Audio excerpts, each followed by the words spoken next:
Hello, welcome back children. How are you all doing? Yes? Fine? Very good. You all must be very happy. Though you are missing your school and friends, but still you are not missing your classes. So, you all must be really very happy. Okay children.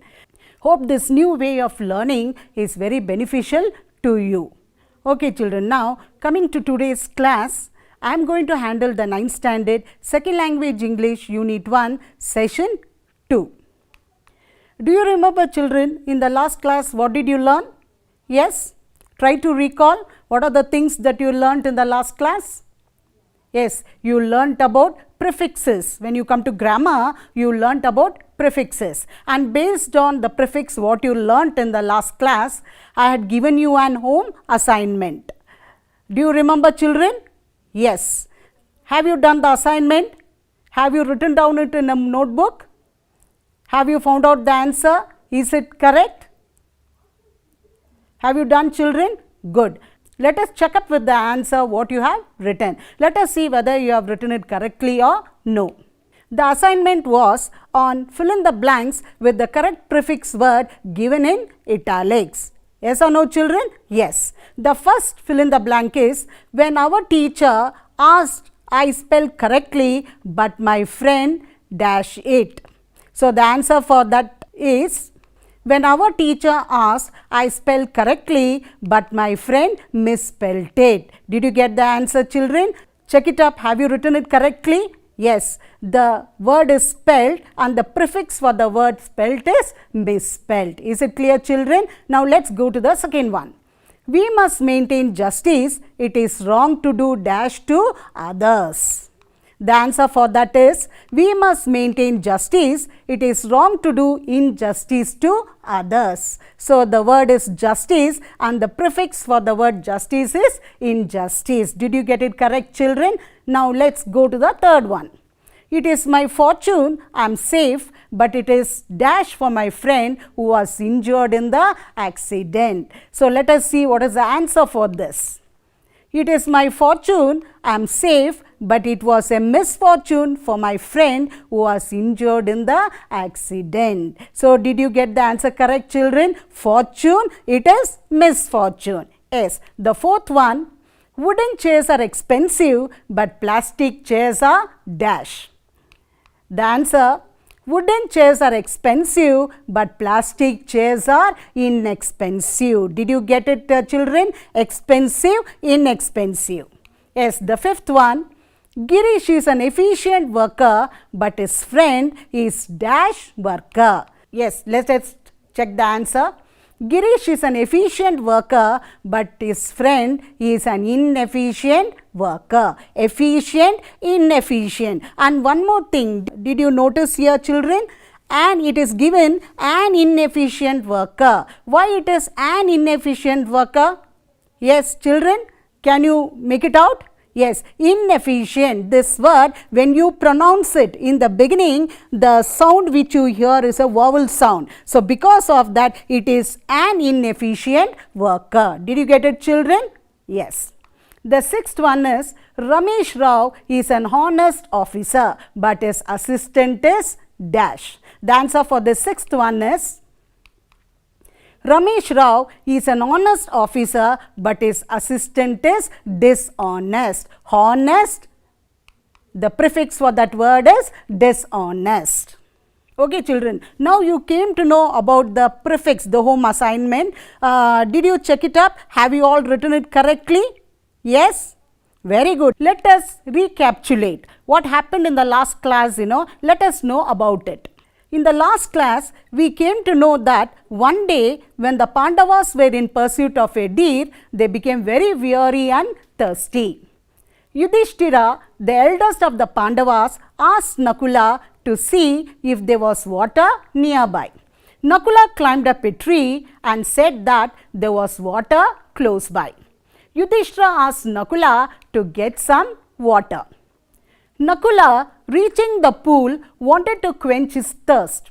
When he dipped his hand in the water, he heard an invisible voice which said to him not to drink water unless he answers the Yaksha's questions. He ignored the warning, drank the water and fell down dead.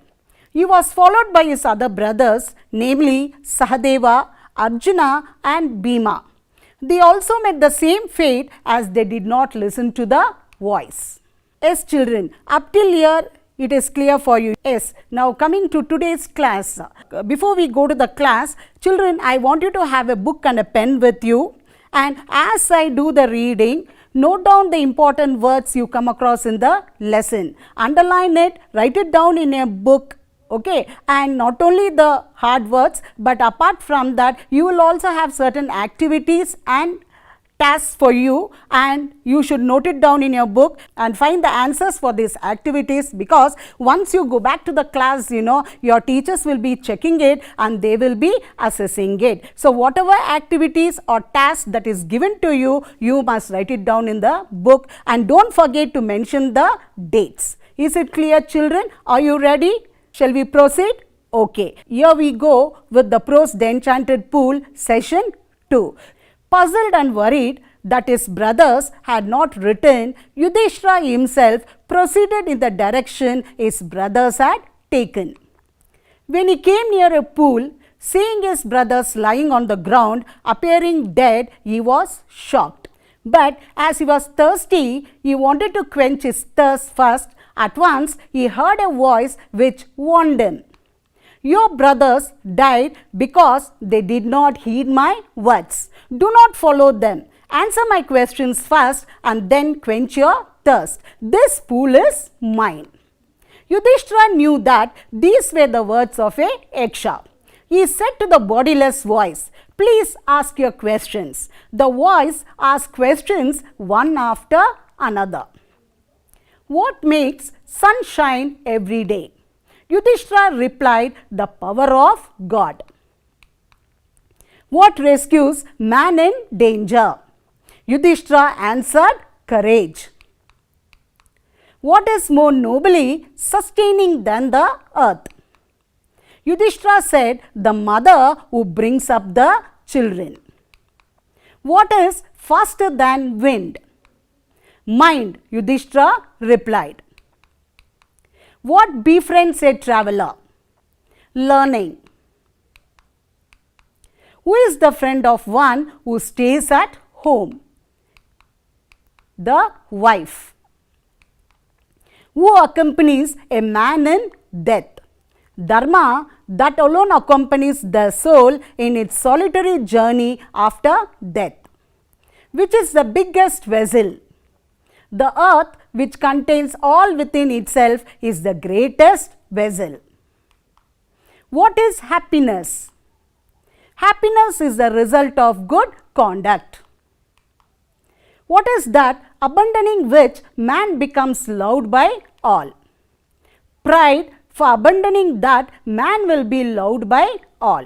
What is the loss which brings joy and not sorrow? Anger. Giving it up, we will no longer be subjected to sorrow. What is that by giving up which man becomes wealthy? Desire. Getting rid of it, man becomes wealthy. What makes one a real Brahmin? Is it birth, good conduct or learning? Birth and learning do not make one a Brahmin. Good conduct alone does. What is the greatest wonder in the world? Every day, men see creatures depart to Yama's abode, and yet those who remain seek to live forever. Thus, the Yaksha posed many questions and Yudhishthira answered them all. In the end, the Yaksha was pleased and asked, "O king, one of your dead brothers can be revived. Whom do you want revived? He shall come back to life." Yudhishthira replied, "May the cloud-complexioned, lotus-eyed, broad-chested and long-armed Nakula, lying like a fallen ebony tree, arise." The Yaksha was pleased and asked Yudhishthira, "Why did you choose Nakula in preference to Bhima, who has the strength of 16,000 elephants, and why not Arjuna, whose prowess in arms is your protection? Tell me why you choose Nakula." Yudhishthira replied, "O Yaksha, Kunti and Madri were the two wives of my father. I, a son of Kunti, is alive, so she will not be bereaved. So to be fair, I asked that Madari's son Nakula be revived. The Yaksha was pleased and granted back the life of all his brothers. It was Yama, the lord of death, who had taken the form of the deer and the Yaksha so that he might see his son Yudhishthira and test him. He embraced Yudhishthira and blessed him. Yama said, "Only a few days remain to complete the stipulated period of our exile in the forest. The 13th year also will pass by.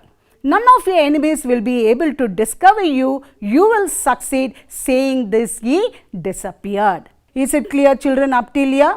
So, you came to know how Yudhishthira goes in search of his brother. He is very much shocked seeing them lying dead over there. And then when he goes to drink water, once again, the Yaksha gives him the warning and he listens to the words of the Yaksha and he answers all the questions. The Yaksha is very happy with him and he gives him a boon, allowing one of his brother to come back to life. And when he says it is Nakula, he feels really very happy and he sees to it that all his brothers have come back to life. Now, let us move on to the glossary. Here in the glossary, you will come across the meaning of certain hard words which we came across in the lesson. The first glossary is puzzled. The word puzzled. The meaning of the word puzzled is unable to understand. Now, look at this picture, children. What do you see in this picture? Yes, you can see a girl having lots of books in front of her. Yes or no? Yes. And looking at her expression, we can make out that the book which she is referring is a maths textbook and she is not able to understand what is given in the text. So, she is unable to understand the concept. So, that is the meaning of the word puzzled. Now, let us go to the second word, that is revive. The meaning of the word revive is to bring back. Now, children, look at the board. You can see two pictures. Yes or no? In the first picture, you can see a potted plant. And how does the plant look? Yes, it is about to die. Okay. And what can you make out from the second picture, children? If you take care of the plant, if you pour water, keep it out in sunlight, what will happen? They will come back once again to life. So, that is the meaning of the word revive. Yes, now going to the next glossary word. It is prowess. The meaning of the word prowess is great skill at doing something. Okay, children, look at the picture over there. What can you see? Who is there in that picture? Yes, it's a picture of Arjuna, one of the Pandava brothers. And you all know Arjuna was very good at what?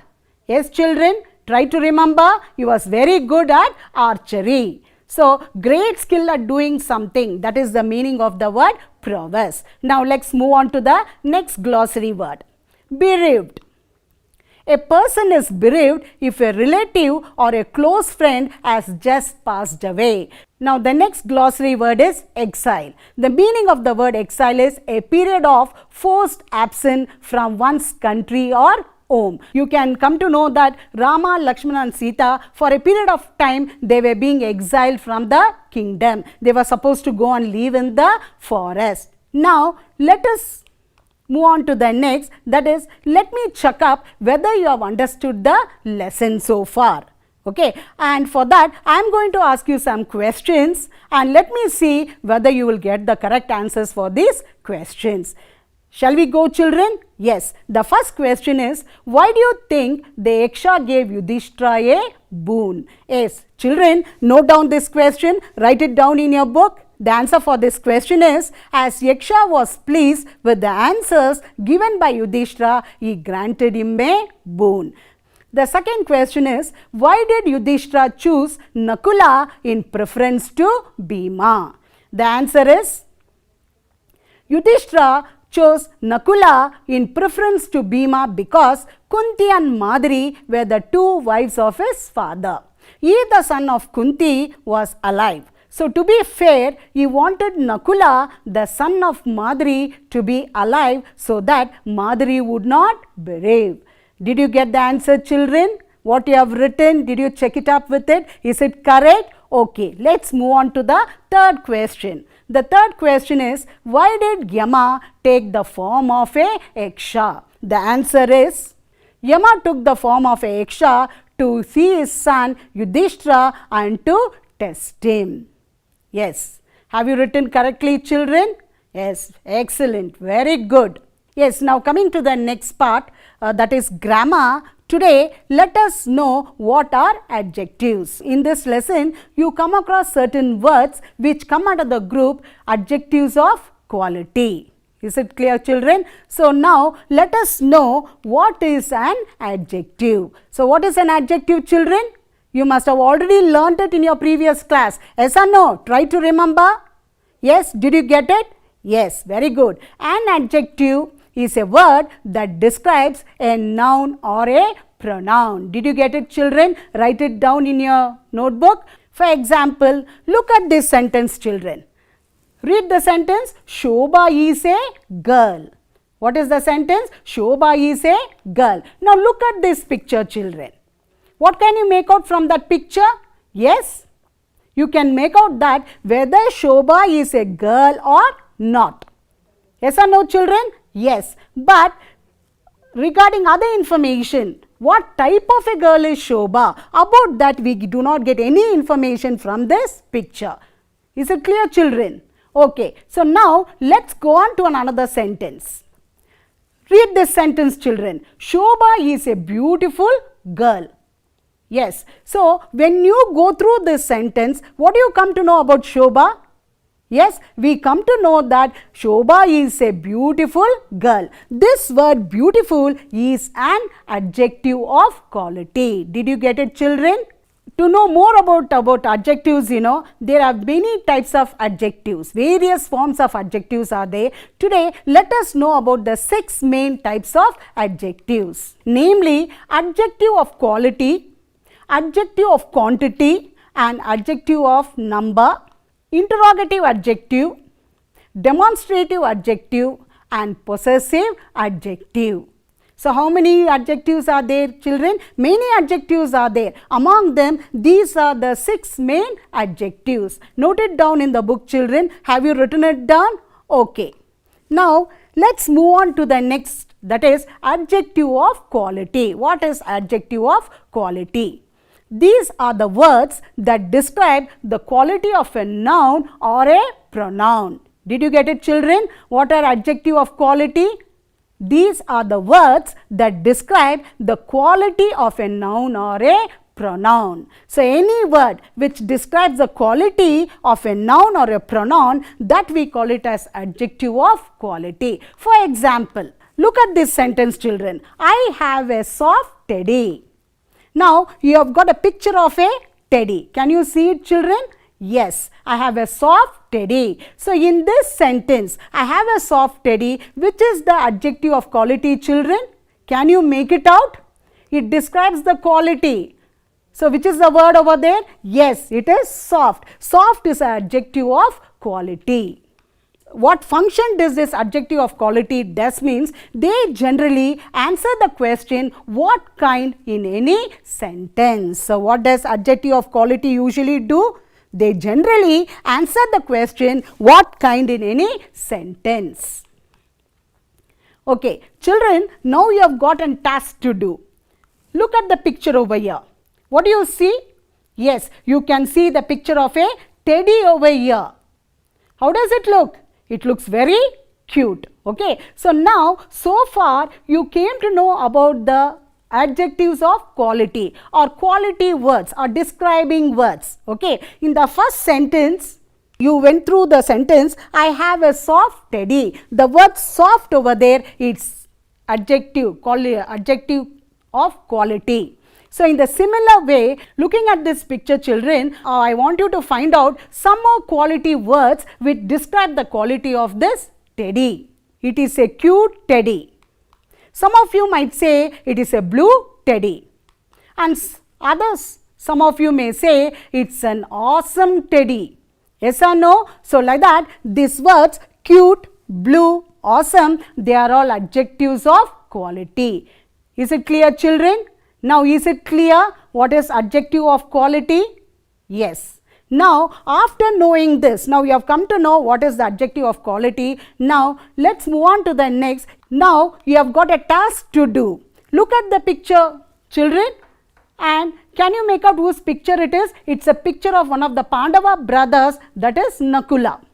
Okay, and in this lesson, in the second part, when you went through the lesson, you come across certain adjective of quality words, certain describing words, and for Nakula, certain quality words are being used to describe his personality. Yes or no, children? Go through the textbook, you can find it out. There are certain adjectives of quality describing the personality of Nakula. Okay, write it down, children.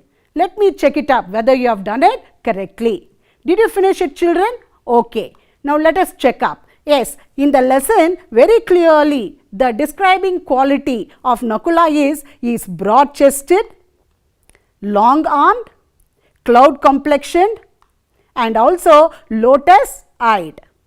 Did you get it correct, children? So these type of words which describe the quality of a person, they are called as adjective of quality, or you can also call them as descriptive adjective. Did you get it, children? Is it clear up till now? Yes. Now let's move on to the next. Now you are also going to learn what are infinitives. Now look at these words, children. To talk, to destroy, to finish, to make, to eat, to read, to wear, to drink. What are all these words, children? Yes, talk, destroy, finish, make, eat, read, wear, drink. What are all these? Yes, what do these words show? Yes, these words are all showing some action being done. And what do we call these words? Yes, children, can you remember? It is one of the part of speech. Yes? Yes, very good. They are all called as verbs. What are they called as? They are called as verbs. What is a verb? It's a word which shows some action being done, or it is also an action word. Did you get it, children? So these words, we call them as infinitives. For example, I can show you how it is called as infinitive, because an infinitive always will begin with to. You have got the word to over there, and it will be followed with a base form of the verb. Together it is called as infinitive. Did you get it, children? When the word begins with to and followed with a base form of a verb, it forms into an infinitive. So what is an infinitive, children? It's nothing but it's the to form followed by a verb. That we call it as infinitive. An infinitive is to plus verb form 1, first form of the verb or the base form of a verb. Okay, that we call it as an infinitive. Example, to drink. And here one interesting thing you have to note it down. What does that means? The interesting thing, though it is formed, the infinitive, though it is formed out of a verb, it does not act as a verb. Did you get it, children? Even though the infinitive is formed out of a verb, it does not act as a verb. It does not work as a verb, but it functions as a noun or adjective or an adverb. Did you get it, children? Most of the time, it is usually used in the present form. And when you talk about infinitive, it has got two forms. The first one is the to infinitive, that is the to form plus the base verb. The second one is the zero infinitive, that is the base. Only the verb will be there. That we call it as a zero infinitive.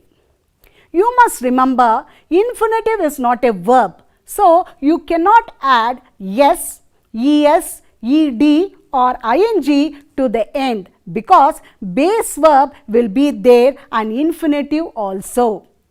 Is it clear, children? For example, look at this sentence, children. She eats an apple every day. My father goes to the office regularly. They walk for an hour. She is reading. And here you can see that there is no to form. So because of that, with the verb, you can add s, es, ed or ing. But if the to form is there and if it is an infinitive, you cannot add this s, es, ed or ing. Did you get it, children? Okay. Now let's move on to the next. You have got few examples for to infinitive. The first one is, he wanted to go to school. Second one, I hope to build a new house soon. The third example is, the people were shocked to see the accident. Did you notice, children, in all these sentences, to go, to build, to see, all these are called as infinitive. Now let's go to zero infinitive. You have got few examples over here. He cannot speak to you. Suman must go before it becomes dark. You made me come with you today. And here, what can you notice, children? There is no to form. Cannot speak. Must go. Made me come. There is no to form, only the base verb is there. Because of that, this we call it as a zero infinitive. Is it clear, children, up till here? So now, let us move on to the next, that is home assignment. Based on what infinitive you learnt now, based on that you have got the assignment. Now complete these sentences using infinitives. The first one is, I cannot decide where dash. Second, Bindu wants to know how dash. The third one is, I do not know what dash. The fourth is, Ranjan is learning how dash. Did you get it, children? Now you have to complete this sentence using infinitive. Already you have learned that infinitive means it's nothing but to form along with the base verb. Okay. So just recall what was being taught and try to do this assignment.